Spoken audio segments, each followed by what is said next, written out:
नमस्कार मित्रांनो, स्वागत आहे आपल्या किसान राजा यूट्यूब चॅनलमध्ये. बघा ना, आपण आज चॅनलच्या माध्यमातून बघणार आहोत महाराष्ट्रातील महत्त्वाच्या शहरामध्ये कसा हवामान अंदाज असणार आहे. उद्या दिनांक 9 मे रोजी शुक्रवार. हवामान अंदाज उद्या 9, 10, 11, 12 मेला महाराष्ट्रात 23 जिल्ह्यात मुसळधार अतिवृष्टी होणार आहे. वादळी वाऱ्यासह भयंकर पाऊस होणार आहे. मग कोणत्या जिल्ह्यामध्ये पाऊस होणार आहे याची सविस्तर चर्चा करूया. महाराष्ट्रामध्ये 8, 9 मेला मुसळधार पावसाचा अंदाज सर्व राज्यामध्ये दिला आहे. तसे ढगाळ वातावरण बघा, बहुतेक ठिकाणी आज सकाळपासून ढगाळ वातावरण आहे. महाराष्ट्रामध्ये जे काही वातावरणाची परिस्थिती बदलत आहे, याला महत्त्वाचं कारण जे आहे वातावरणातील बिघाड. वातावरण बिघाड झाल्यामुळे पावसाला सुरुवात होत आहे. महाराष्ट्रात आजच्या मितीला बघितलं, नाशिक असेल, नगर असेल, अमरावती असेल, हिंगोली असेल, या सर्व ठिकाणी महत्त्वाच्या ठिकाणी पाऊस झालेला आहे.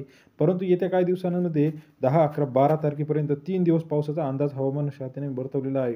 याचं महत्त्वाचं कारण काय बघा, टेम्परेचर कमी झालेलं आहे.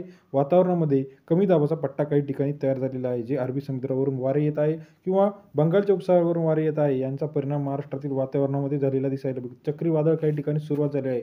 वारे वेगाने वाहत आहे. या वाऱ्यांमुळे सध्या पाऊस पडत आहे. आपल्या परिसरात आजच्या मितीला पाऊस झाला आहे का नाही याची कमेंट करून कळवा. महाराष्ट्रात लवकरच मान्सून यावर्षी चांगला पडणार आहे.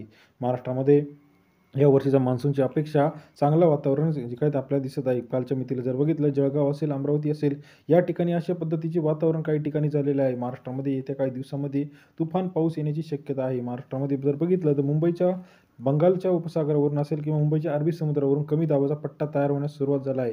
हे चांगले संकेत आहे की येत्या काही दिवसामध्ये चांगला मान्सून या ठिकाणी होऊ शकतो. आपल्याला याविषयीचं मत काय वाटतं? आपल्या परिसरात पाऊस काय आहे? वातावरण कसं आहे? कमेंट करून कळवा. आणि महाराष्ट्रातील डेली हवामान अंदाज बघण्यासाठी आमच्या किसान राजा चॅनलला लाईक, सबस्क्राईब, शेअर करा, जेणेकरून हवामान अंदाज असेल आपल्या तालुक्यातील, आपल्या जिल्ह्यातील लेटेस्ट हवामान काय आहे याच्याविषयी सविस्तर आपण डिटेल्स टाकत असतो. व्हिडिओ जर तुम्हाला आवडला असल्यास लाईक, सबस्क्राईब, शेअर करा. आणि बघा, महाराष्ट्रामध्ये जे काही पश्चिम महाराष्ट्र आहे, विदर्भ आहे, या सर्व ठिकाणी मोठ्या प्रमाणात चांगला पाऊस यावर्षी अपेक्षित आहे. महाराष्ट्रामध्ये गेल्या 10 वर्षामधला सर्वात जास्त पाऊस यावर्षी होणार आहे. याविषयीचं आपल्याला मत काय वाटतं? कमेंट करून कळवा. व्हिडिओ आवडल्यास लाईक, सबस्क्राईब, शेअर करायला विसरू नका. धन्यवाद मित्रांनो.